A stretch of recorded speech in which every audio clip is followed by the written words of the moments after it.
Okay, guys, welcome to this final year online PhD presentation of IEEE Sweden Robotics and Automation's chapter. It's my pleasure to introduce Sriharsha Bhat, today's speaker. Sriharsha will be defending his PhD somewhere around the coming summer, and he's working in aggressive control of agile underwater vehicles, which is also known as hydrobatics. Sriharsha got his bachelor at the National University of Singapore and his master's here at KTH. He's worked as a research engineer at the Singapore MIT Alliance, which is MIT's first research center outside of Boston, and at Continental in Hannover, Germany. He's not only an excellent researcher, but also a constant source of positive energy in a way that lifts the entire research team. So it's fun to work with him. And the title of today's talk is Real-Time Simulation and Control of Autonomous Underwater Vehicles in Hydrobatics. So please, Sriharsha, the floor is yours. Thanks for the very nice introduction, Peter. And thank you all for taking the time to attend this seminar. I hope to keep you entertained for the next half hour or so. So today I'll talk to you on my PhD research on simulating and controlling under-actuated AUVs in hydrobatic maneuvers. So a little bit about me. Peter already introduced me. So I'm doing a PhD in underwater robotics at KTH. My PhD is part of a bigger project called the Swedish Maritime Robotics Center.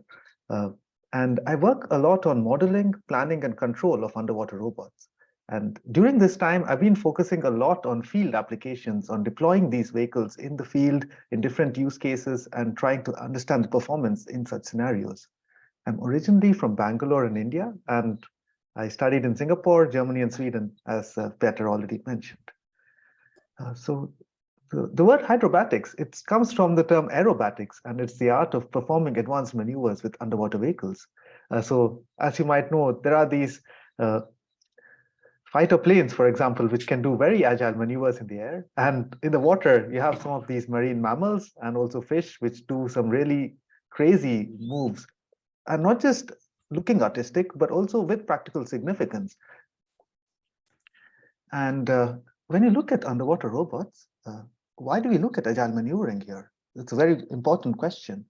So when we design autonomous underwater vehicles, there's a certain divergent design philosophy. On one side, when you think about flight style vehicles, if you want to do long distance surveys, or if you want to inspect pipelines or explore a large area, then we have these under-actuated torpedo-shaped vehicles, which are optimized to be efficient and to go far, but they're not very maneuverable. On the other side, if you want to do inspections or if you want to work a lot in confined spaces, then you have these hover-style vehicles, which have multiple thrusters in different directions, which give you either a fully actuated system or even an over-actuated system. And these are optimized for maneuverability and control. So on one side, you can have very good maneuverability in a small area, or you could have very good range and efficiency, but without much control over how well you can control it. So when you have these two somewhat divergent design philosophies, we want to try to bring them together. So if we could improve the maneuvering capability of these torpedo-shaped under-actuated robots to go from this blue hexagon to a slightly larger red hexagon, then we could improve the performance to a level that you could open up new use cases. You can't completely replace these hover-style, very precision maneuver capable vehicles, but you can create new use cases with these long-range vehicles instead. So that's the goal of my research, and I've been looking a lot into that. So there are three key impact areas which I've been considering. On one side, on ocean production, where you have seaweed farms. For example, in the Swedish west coast, we have these large seaweed farms where you could use these agile robots in order to inspect the crop. On environmental sensing, if you want to look under the ice shelf, you need some high degree of maneuverability in some areas, like for avoiding obstacles of a launch and recovery, but you also want to go quite far underneath the ice shelf. And same with security. If you want to dock with a submarine or to perform operations in tandem with other vehicles, you need range, but you also need maneuverability in specific cases. So in all of these areas, these hydrobatic capabilities become useful so that you can have both efficiency and agility. And if you have these kind of capabilities, you could aim the sensors on the vehicle in specific directions. For example, you could roll the AUV 180 degrees and perhaps look underneath an iceberg, or you could use trim subsystems to place detonators on a mine, or you could hover in order to perform photogrammetry to create 3D images of seafloor objects. Or you could also roll to scan the side instead of scanning the seafloor, you can scan a canyon. So these are some use cases you could do if you could control these vehicles in a nice way. To test these kind of philosophies, we've been developing a robot at KTH. It's called the Small and Affordable Maritime Robot. It's 1.5 meters long, around 15 to 16 kilos heavy. One person can lift it and drop it in the water. You can also do it off the side of a boat or from the shore. It has a very interesting set of payload sensors. We have 3 cameras, a small forward-looking sonar. It's still being installed.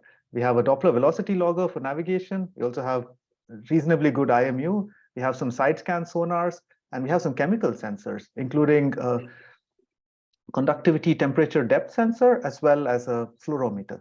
So with all of these, you can get a reasonably good image of the underwater environment. On the other side, for my focus on the control perspective, it's an under-actuated system, but it has a very agile actuator configuration. We have counter-rotating propellers at the rear, together with a thrust vectoring mechanism. Using these, we can move forward and backward at very high speeds. We have a variable buoyancy system, which allows us to change our depth without using the propellers. We also have a movable battery pack, which changes the center of gravity position. This allows us to pitch up and down, again, without using the propellers. We also have these rotating counterweights called the transversal center of gravity system, which enables us to change the static margin of the vehicle. So we can actually roll while in place. However, this system we have not been working too hard on at the moment. And the onboard processing happens with the Xavier onboard computer. And the key challenge that we found is hydrobatic AUVs, on theory, can be efficient and agile. However, when we perform these agile maneuvers, you get unsteady flow conditions. The flight dynamics, when you go from laminar to turbulent flow, you need new models for the hydrodynamics as well as the flow conditions there. On the other side, from a control perspective, these systems are under-actuated systems. And this means that we need a better model of the system, and we need better model-based control with these limited actuator capabilities. So a big challenge in the flight dynamics at high angles of attack is that the flow around the body, when you're going straight like this, you have laminar flow. But if you start changing your angle of attack and reaching a higher angle, then you transition to transitional flow and turbulent flow in the end. And putting this together in real time is a big challenge. So my first part of my PhD, for the first 1.5 years, I was working a lot on real-time simulations of autonomous underwater vehicles. And to do that, what we did was we split up the AUV into smaller pieces. We considered the hull, the wings, and the control surfaces as different bodies, and we computed the hydrodynamics for each of these separately, and we put them together. So we created a hydrodynamic database using the best available data. And we put all of this together in a model in Simulink. So we consider the body, the thrusters, and the different actuators. And for each of these components, which have a hydrodynamic effect, we computed the drag and the lift coefficients based on the best available data.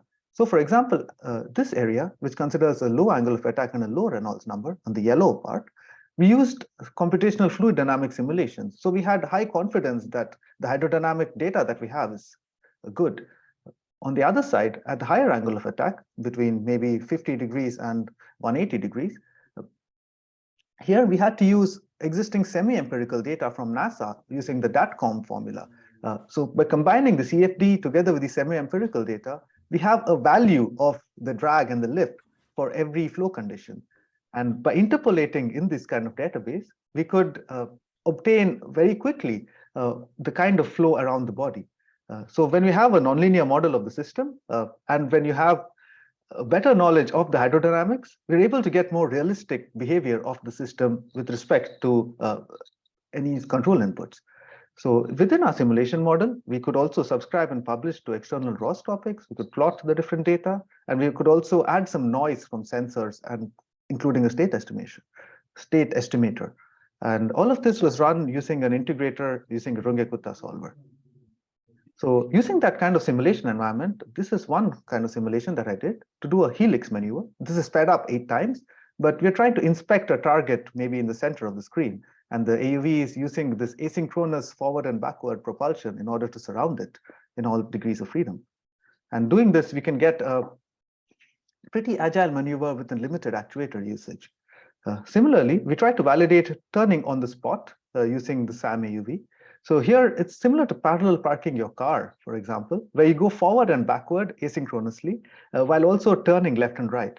So by doing that, we're able to turn with a very tight turning radius. It costs a bit of energy because you're using the thrusters a lot, but you're able to be very maneuverable in that limited area.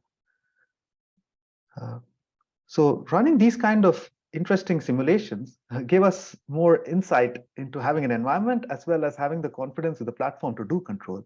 So the next step was to do real-time control for hydrobatics. So that image is my PhD advisor, Ivan, and the older version of the SAM AUV out in the water, and it was diving backwards to start moving forward. So within the simulator, we're able to do controller management. We can switch between different control strategies, including MPC, LQR, PID, and also now reinforcement learning, some cases. And on the other side, we could also simulate different disturbances and noise from sensors. And we could also integrate this with ROS. We could publish and subscribe to ROS topics, as I mentioned before. And we can also auto-generate C code and ROS nodes. So this was part of a master thesis project with another student, a very good student named Shariklia. So I'll talk a bit about what kind of model-based control we can do. So if we have a good model of the system, we can perform optimal control. So in optimal control, we reframe the control problem as an optimization problem. So we have the dynamics of the system, which as a constraint. So we have the force equal to mass times acceleration here on the left side. And we want to minimize or maximize an objective function. The objective here in the middle equation that you can see is to follow a reference trajectory with as little deviation as possible, while also using as little control as possible. So by trying to satisfy this objective subject to the constraints, we can use different solvers to find the solution for this optimization problem. So in this case, I used the sequential quadratic programming algorithm in MATLAB, and I also ran convex optimization solver using CVX in Python. So the one drawback with optimal control is that when you solve for a system for a certain initial condition and for a certain objective, it's only valid for that set of conditions. So if you have a disturbance, if something changes in your system, it's no longer optimal and the answer is not always valid. So to address this, what we do is a recursive receding horizon strategy, and that leads us to model predictive control. Here, we solve this optimal control problem at every time instant, and we compute the optimal control for the next n seconds. It could be 10 seconds or 20 seconds. And then we apply the control only for the next second, and then we recalculate the optimum. By doing this, we add a degree of robustness to the system, something like playing chess. Like if Magnus Carlsen is playing a chess game, he's probably going to think about the next 20 moves, do one move, and then wait for his opponent to respond before he continues with the strategy. So that's the same thing that we do with MPC. And with this, we can get quite elegant control strategies. So based on the system, and once we have an estimate of the system and we have a certain action coming from a higher level controller, we can set certain control objectives and constraints and run this called kind of model predictive controller to send actuator commands. So we've tried this out in simulation, and here in the simulator environment, we used MPC to follow an X trajectory, for example, to go to a certain point in XYZ. Here it goes straight and it holds a position, and here it changes its depth. And independently, the MPC here, it's using the propellers, and here it's using the buoyancy system to go up. So it tries to balance the use of the actuators and to hold its specific set point. We've also pushed this model predictive controller forward onto the robot hardware. We combined using the depth and the pitch control at the same time, using the buoyancy system and the trim system. So without using the propellers, we were able to hold the orientation and the depth of the AUV. This was performed at a test tank in Linköping, which belongs to Saab. And we were able to couple the depth and the pitch. So in reality, the depth and the pitch subsystems, or the 2 degrees of freedom, are very closely coupled. So if you change your pitch angle, it actually also changes your depth. And when you try to control these at the same time using a PID, it causes a lot of oscillations because the two controllers would work against each other. But while using MPC, as you saw in the image, and also from the results here, they're actually quite decoupled, and they're able to control both the pitch and the depth at the same time. And this is the beauty of using model-based control. And in running these experiments and simulations, we found that MPC, especially for this scenario, it outperforms PID and LQR. And going further to the next slide. Sorry, just a second. Yes, here we go. Sorry, just a second. I got a bit of a technical issue. Yeah, here we are. So I also pushed the limits a bit further with MPC and behavior trees. So along with doing these kind of simpler maneuvers, we tried to do something very crazy, which was to hold a 90-degree pitch angle and also to try to jump out of the water or peek out of the water. So we tried this last summer, first in simulation and then later in reality. But we were trying to hold this kind of vertical configuration. The beauty of doing that is we can use the payload sensors in a different way. We can use the cameras to inspect the side of a glacier, for example, or to even peek out of the water surface. So that was the scenario we were thinking of, as you can see here. And we tried this out in real life. And this is sorry for the slightly turbid video. The water conditions last summer were not the best, but here we can see Sam is trying to hold as close to 90 as possible. In real life, it went like 75 to 80 degrees because of hardware constraints. But we were holding this configuration and holding a specific depth and even jumping out of the water. The jumping out of the water will come in the end. So like I mentioned, when you're in the real world, you have a lot of disturbances, and this mismatch between the model and reality is quite high. And this is a general problem in underwater robotics. So we decided to look at data-driven methods such as reinforcement learning to consider and to address this issue of the model versus plant mismatch. Because a reinforcement learning-based controller could be an adaptive controller. So if you think about reinforcement learning, it's similar to optimal control in a way, because here you have an agent, which is a machine learning algorithm, which would interact with an environment and then try to maximize or minimize a reward. So it runs several episodes. It tries to interact with the environment, and then it comes up with a control policy to minimize or maximize that reward. So we used an algorithm called the TD3 algorithm, the Twin Delay Deep Deterministic Policy Gradient. And this is a master thesis project with another really smart student named Grigor Wozniak.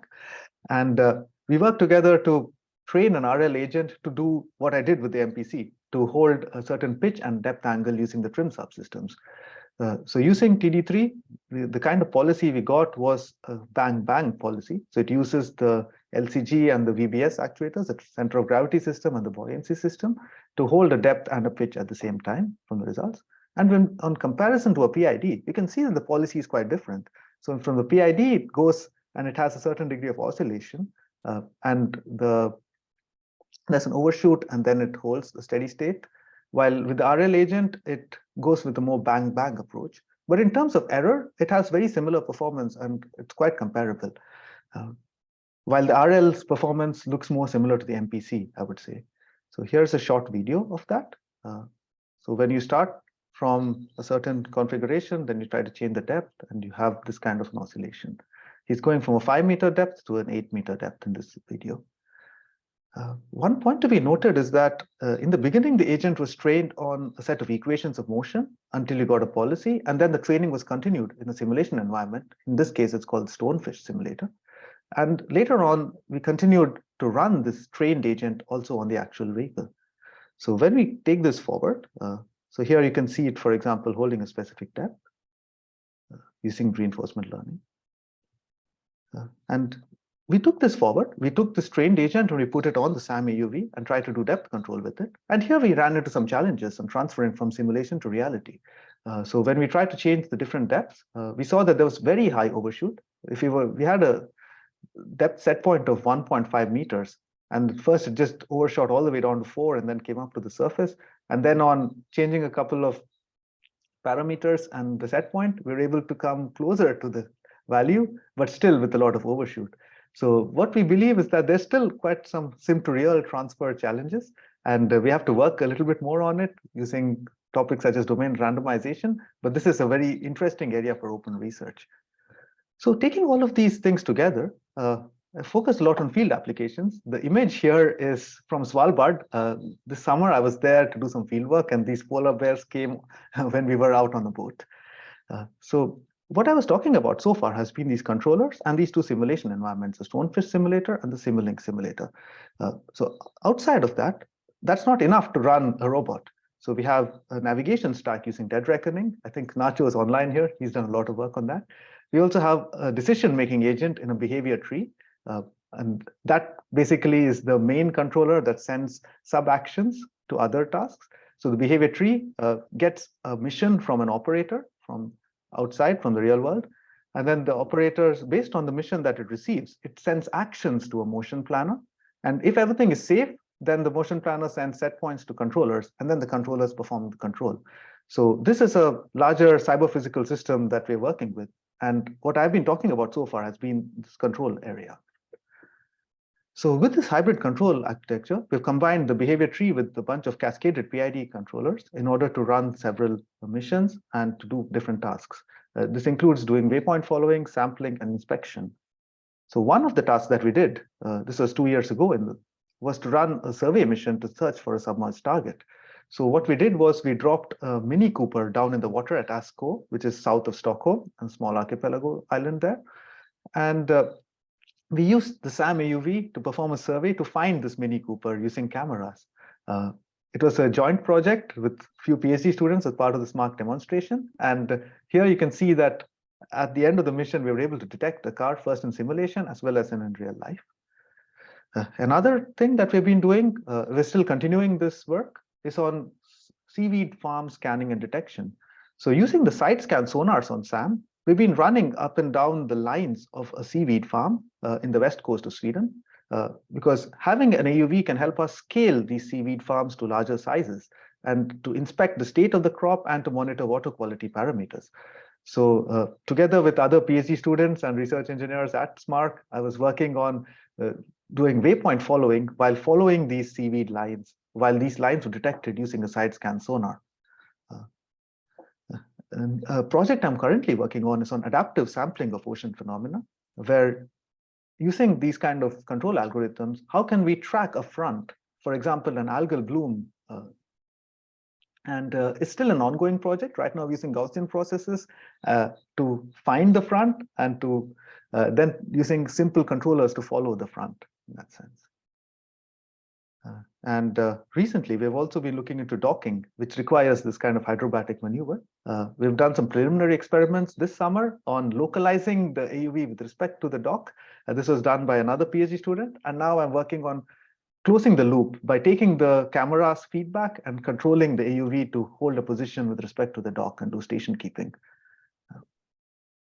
So based on all of these kind of field applications, I'm moving forward in the last few months of my PhD in order to wrap things up and to combine all of these work that I've done before. So on one side, I'm working a lot with 6 degrees of freedom system identification and control, specifically for challenging environments, mainly using SAM. But over the last month, I was at the Monterey Bay Aquarium Research Institute in California, and they have a small and agile AUV there as well. So I'm trying to compare the performance of these two platforms for all of these things. And the second thing is I recently applied for a grant to go to Svalbard to perform targeted sampling and inspections of glacier fronts. I'm still waiting for the result of the application, but the idea is to take SAM, the small AUV, into an extreme environment and try environmental sensing experiments in that environment. The overarching idea of what I'm currently working on is payload-driven control of AUVs, mainly for sensing and docking, but also for mapping and inspections, where you use the payload as the input to your controllers. In the future, moving forward, my research interests lie in persistent underwater presence to stay in challenging environments and to collect data over a long time, to build on this targeted sampling and look further than just sensing to do like DNA sampling, and also to, for example, stay stationary in the water column and to follow the flow and to track marine life while staying still, and using these hydrobatic capabilities for panoramic mapping and inspection of features. And the beauty of using simulators is without too much damage, you could try to simulate all of these scenarios. So that's where I am at. And thank you very much for your time, for listening. And there's Sam jumping out of the water. And I'm really happy to take questions if you have any. Excellent. Very interesting. So let's see if there's some questions from the audience.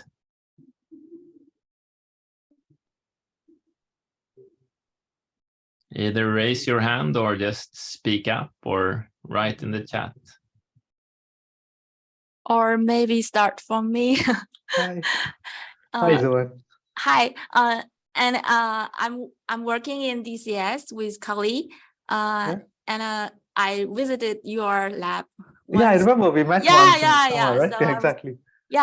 So I was very impressive seminar. I think the results are so interesting and so like practical.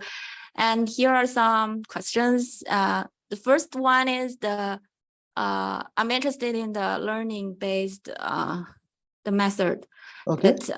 Yes, and I want to know what is learned in the simulation or the whole method, the dynamic of the AUV or some environment information or other things. Okay, so when you're considering the reinforcement learning case, it's learning a control policy. So it's kind of like a black box where you have a reward function and you have the environment, and the agent will interact with the environment and come back with a control policy. So indirectly, you're learning a model of the system and the environment. And from that, you're trying to solve an optimal control problem. But directly as the person training it, I think the only screws you have are the parameters for the learning and the reward function in that sense. Okay, so is it an online? Because I heard that the MPC just calculate the optimal problem that every time intervals. And I think it is kind of some online thing that you can predict or plan. So MPC is online, yes. Yeah. So reinforcement learning, you train it offline and then you run it with the trained for a agent long time afterwards. Yeah, exactly. Oh, okay. So for example, the result that I showed you, I think with the equations of motion, just for that maneuver, it took Gregor around 8 hours to train that particular maneuver. And for a more complex maneuver, it took even 24 hours and it didn't get a convergent policy. So sometimes that happens. Exactly. Yeah. So another question is there any flow information considered in the whole setup or some feedback? Yes, actually. So especially in the simulation itself, so in the simulation environment, we consider the flow. We're not considering currents right now, but it's possible to include that. We're considering this nonlinear dynamics model. So also if you're running MPC, we're trying to take as much from that nonlinear model as possible. Yeah. So there is some assumption on the flow modeling. Yes, exactly. Okay. That's great. So I think that comes as part of your velocity vector. So if you have a certain velocity coming in, if you have a flow, you can add that as an additional velocity in your model. Oh, yeah. Okay, I see. Thank you very much. Very impressive. And thanks for the questions. Thank you. Are there more questions? I have a question. So in the MPC controller, what kind of time horizon are you using typically? Okay. So right now I'm having a horizon of between 10 and 20 seconds, and I'm applying the control for 1 second, and then I'm recalculating it. And that was for the balancing, was it? For the balancing as well, it was more or less like that. For the balancing, I needed more like 20 seconds. For just the depth control, I needed like 10 seconds. Interesting. So did you try with different, obviously, well, I guess you tried with some. So what happened when you increased or decreased the time horizon? Okay, so when I decrease the time horizon, it sometimes doesn't get the most optimal control. It tends to get stuck in some local minima at times. And on the other side, when I increase the time horizon, there is sometimes what happens is it doesn't converge in time for the maneuver to happen. So the solver sometimes either it fails or it takes too long. Like if you need 10 seconds to do the maneuver, and if it takes 20 seconds to find a solution, then it doesn't really work out. So we've had those two trade-offs. So what I've done is I've kind of taken this nonlinear MPC and linearized it at certain periods. So for example, every 5 seconds or every 10 seconds. And once you linearize it, you can use a slightly longer horizon and still get a solution. So that's one trade-off that we try to do to get it in there. And that's another screw you can play with, that the horizon at which you linearize the system. How coarse do you want it? How fine do you want it to still work? That's it. Interesting. And to solve the MPC optimization problems, did you use convex Yes. programming? When I was trying it in simulation in MATLAB, I used their sequential quadratic programming solver, SQP, and then yes. SQP, and then when I used CVXPy, then I used another quadratic programming solver called OSQP, and both of these use quadratic programming. That's it. Interesting. Cool. More questions? And I didn't mention this during the talk, but for this balancing, I also considered this behavior tree with PID controllers. That was another area called hybrid PID, which I called it. And actually that gave very interesting results, because with a very simple form of control, you got very interesting results with that sense, Yeah. like, which was really real time in that sense. Yeah, I would like to get to know more about that, Yeah, but I think certainly. we'll do that offline. Yeah, certainly. Okay, more questions? No, so let's thank the speaker again. Well done, Sriharsha. Thank you for the opportunity to talk here, and thanks for listening.